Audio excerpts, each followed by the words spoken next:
Marwadi university మంచి భవిష్యత్తు కోసం తెలుగు విద్యార్థులు ఇష్టపడే యూనివర్సిటీ. కాల్ 9059052378 9059052379.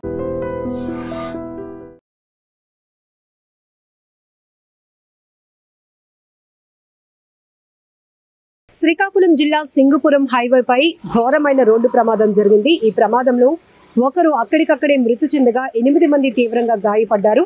క్షతగాత్రులను హుటాహుటిన స్థానిక హాస్పిటల్కి అయితే హైవే పెట్రోలింగ్ పోలీసులు తరలించారు. అయితే ఒడిశాలోని కోరాపుట్ నుండి బరంపురం వైపు వెళ్తున్నటువంటి ప్రైవేటు ట్రావెల్ బస్సు, అందులో 35 మంది ప్రయాణిస్తున్నారు. ఈ బస్సు ముందు వెళ్తున్నటువంటి లారీని బలంగా ఢీకొట్టడంతో ఆ బస్సులో ప్రయాణిస్తున్నటువంటి 8 మందికి తీవ్రమైనటువంటి గాయాలయ్యాయి. హైవే పెట్రోలింగ్ పోలీసులు సంఘటనా స్థలానికి చేరుకొని రెస్క్యూ చేసి బస్సు ఫ్రంట్ భాగం అంతా కూడా పూర్తిగా నుజ్జునుజ్జైంది.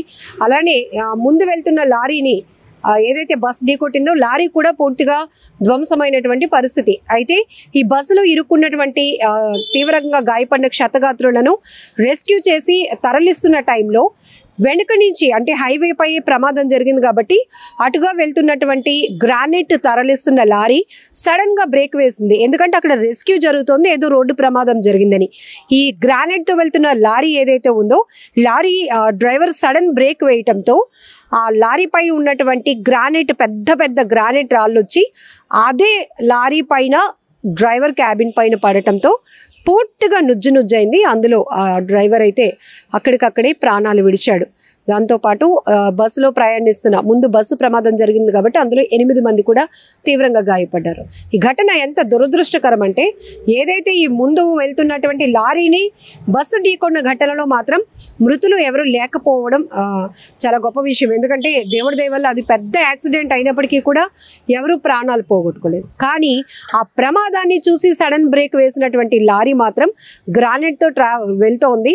ఒక్కసారిగా సడన్ బ్రేక్ వేయడం వల్ల గ్రానైట్ రాళ్ళు వచ్చి క్యాబిన్ మీద పడి ఆ డ్రైవర్ ప్రాణాలు విడిచాడు. ఇక్కడ ఎంత దురదృష్టం చూడండి. ఇలాంటి ఘటనలు విన్నప్పుడు చాలా షాక్ అనిపిస్తూ ఉంటుంది. ఆ లారీ ప్రమాదం జరిగిన తర్వాత ఇంకా వెనుకపై హైవేపై ఒక్కటికొకటి వెనుక వస్తూ ఉంటాయి కాబట్టి ప్రమాదం చూసి బ్రేక్ వేసిన ఇంకో లారీ కూడా కొంత డ్యామేజ్ అయింది. ఇలా ఈ ఒక్క ప్రమాదంలో ముందు వెళ్తున్న లారీని ట్రావెల్ బస్సు ఢీకొన్నటువంటి ప్రమాదంలో బస్సుతో పాటు మొత్తం 3 లారీలు నుజ్జునుజ్జయ్యాయి. ఒకరు మృతి చెందారు. 8 మంది తీవ్ర గాయాలతో హాస్పిటల్లో చికిత్స పొందుతున్నారు. చాలా బాధాకరమైన విషయం. ఇంకా నయం, అందులో 35 మంది ట్రావెల్ చేస్తూ ఉన్నారు.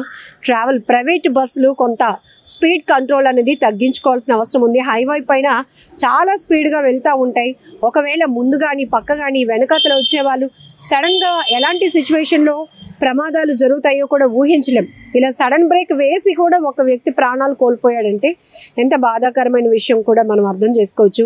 రోడ్డు ప్రమాదాలు అయితే మాత్రం చాలామంది విలువైన ప్రాణాలు పోగొట్టుకుంటున్నారు. కొన్ని కుటుంబాలు రోడ్డు పాలైపోతూ ఉన్నాయి.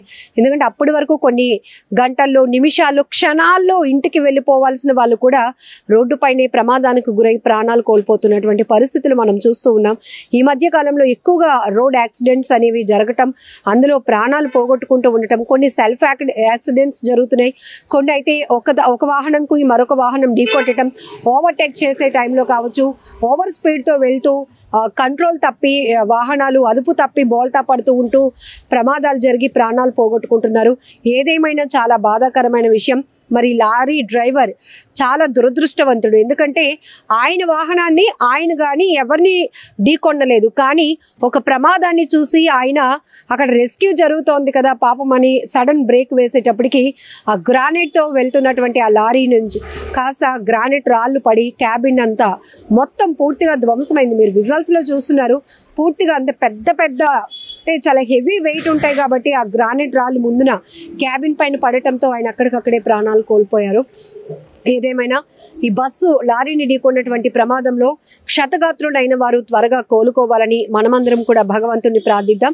సో మొత్తానికి హైవే పెట్రోలింగ్ పోలీసులు మాత్రం ఘటనా స్థలానికి ఇమీడియట్గా చేరుకొని అక్కడ వారికి సహాయక చర్యలు చేపట్టారు. స్థానికులు కూడా కొంతమంది హైవే పైన వెహికల్స్ ఆపి మరీ రెస్క్యూలో పార్టిసిపేట్ చేసిన వాళ్ళు కూడా ఉన్నారు. ఎందుకంటే వాళ్ళ ఆర్తనాదాలు అప్పటికే ప్రమాదం చాలా తీవ్రంగా జరిగింది.